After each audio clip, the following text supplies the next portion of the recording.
Now, my question to you is, what happens when these legislators, they start going and they kind of go a little bit in the wrong direction? So this is an email that I get yesterday from Uber. This is Yeah. the email I get from Uber yesterday. This is saying the Mhm. New York Attorney General, moron, wants to eliminate surge pricing. Double moron. Act by May 1st to tell Attorney General James to leave surge pricing alone. New York State Attorney General Letitia James has proposed a new rule that would effectively end surge pricing for New York drivers by eliminating rideshare companies like Uber's ability to surge rider pricing. While the Attorney General is focused on the impact surge pricing has on riders, she's ignoring the direct impact this has. Where is it? Hold on. This rule will have on your earnings. If Uber is unable to surge on rider trips, there will be no driver surge in New York. That is a big problem. We know surge is an incredibly important aspect of your earnings. Unfortunately, it is.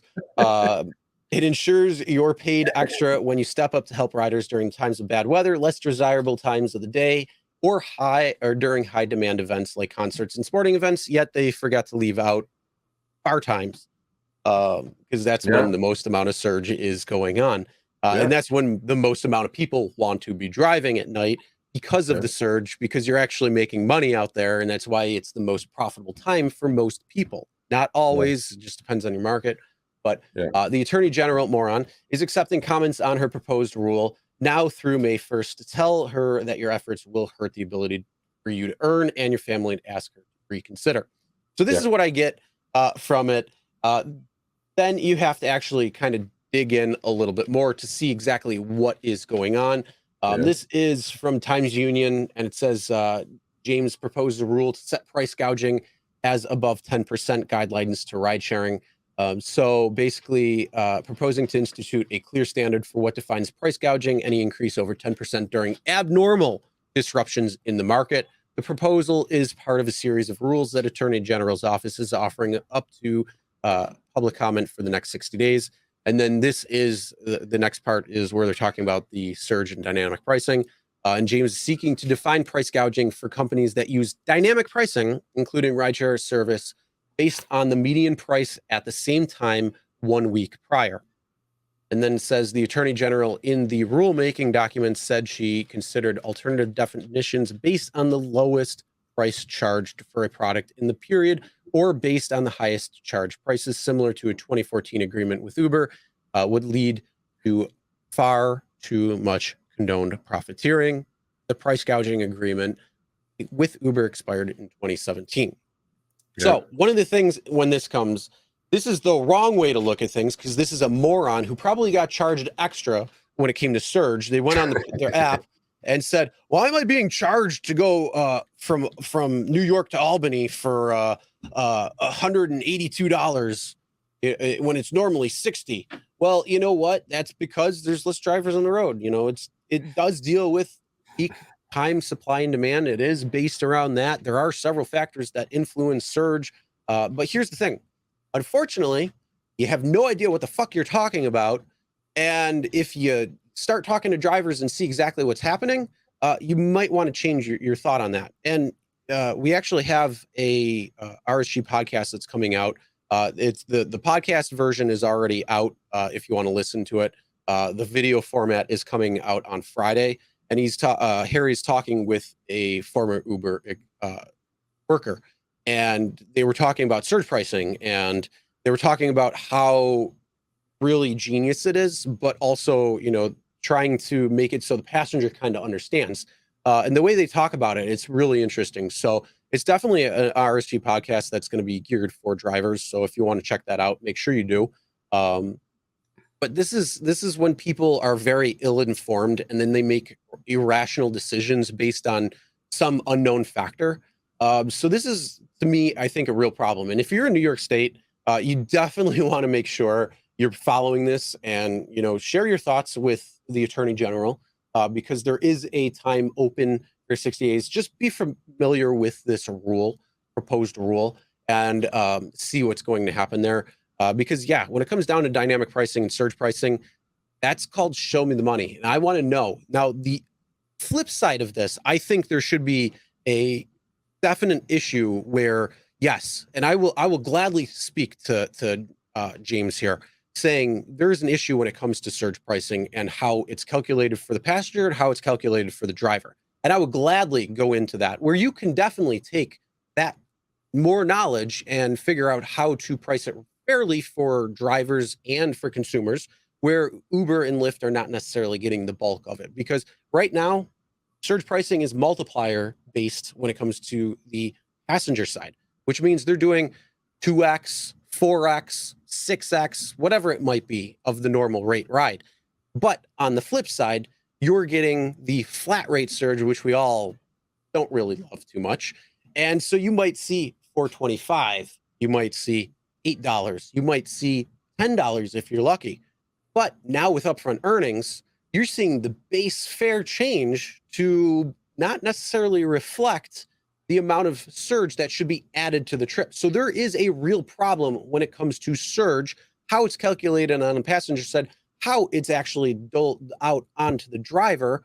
So this is something where if we can work together, and I will retract my comments from earlier, Miss James, if you actually, want to sit down and talk about that. When it comes to how this is all calculated. So then, yes, you can understand a little bit more, take the knowledge, and then, create a different proposed rule at that point. And I will gladly go to Albany or wherever you're sitting in your ivory tower and talk to you about that.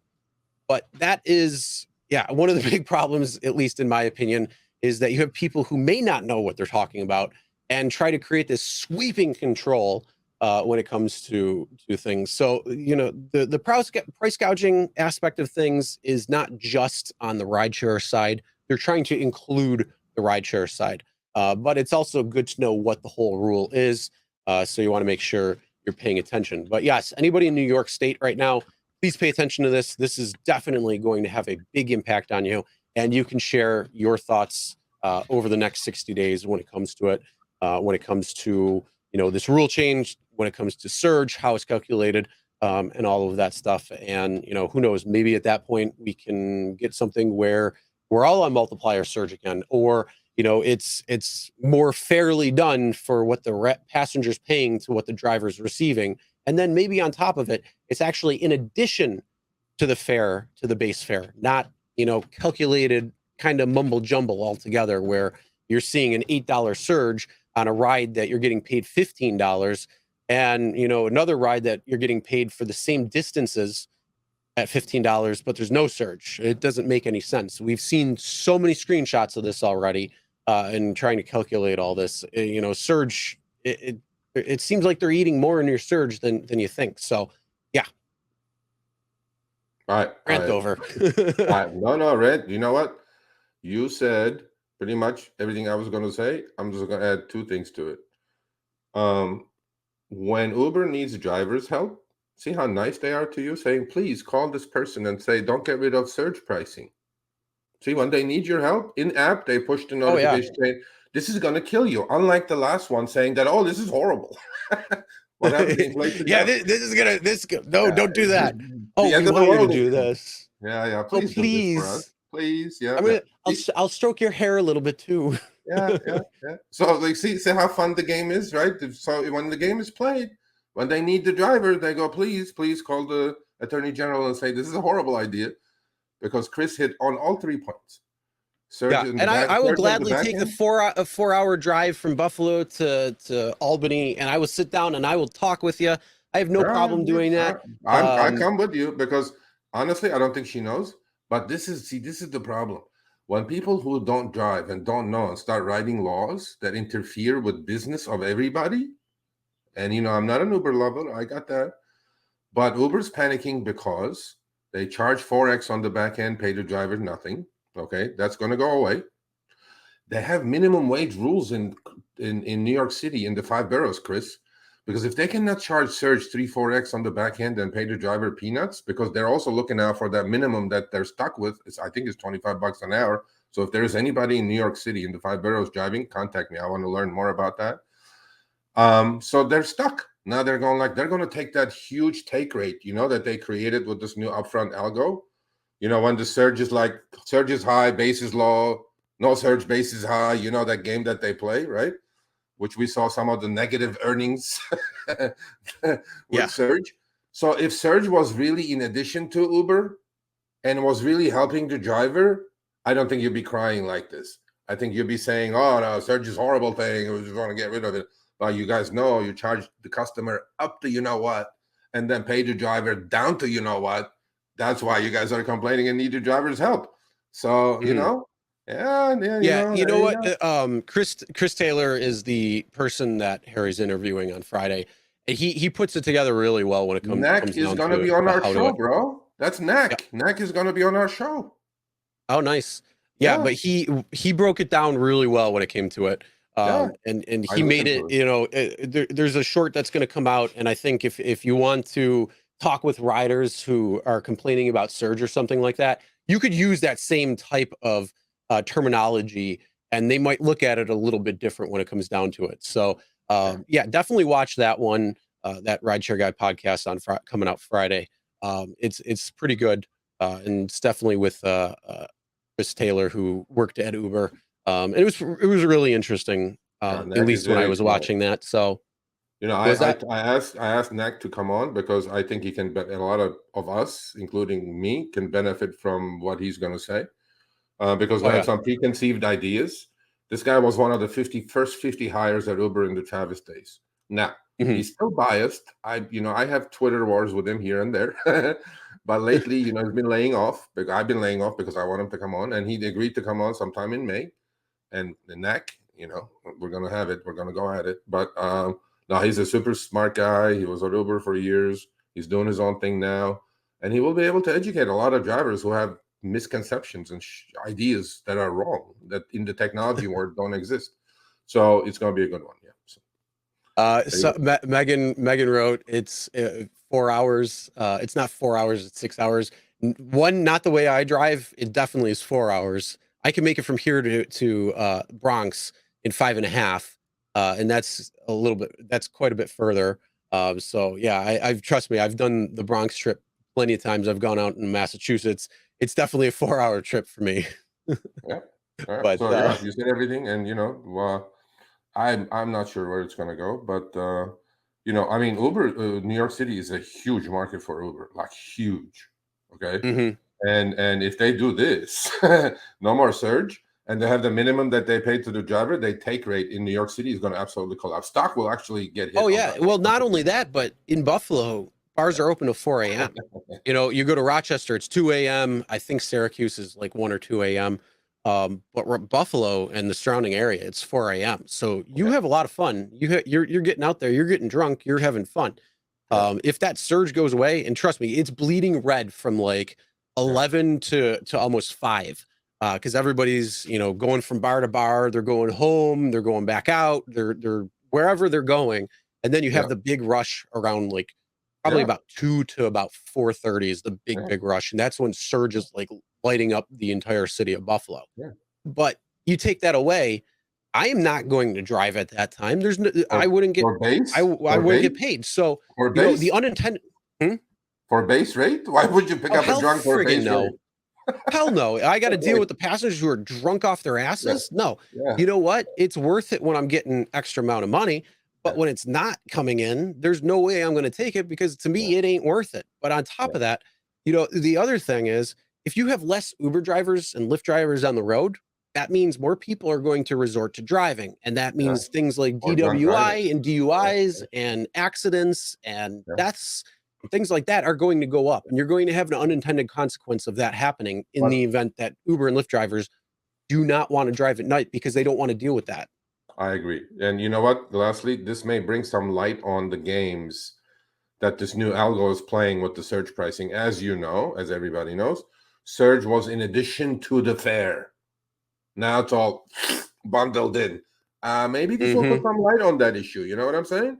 Like surge goes up, base goes down, surge goes down, base goes up. I'm like, let's not play this game. Let's just go back to the way we were. That's because this Yeah. UFT is yeah. So all right, it's all good. We'll follow, You know follow this what, up. Attorney General, Ms. James, you know what I'll do? I will I actually, volunteer. I will copy the Washington law and send it to you and say, you know what, this is a Yeah, better opportunity for you. I But volunteer.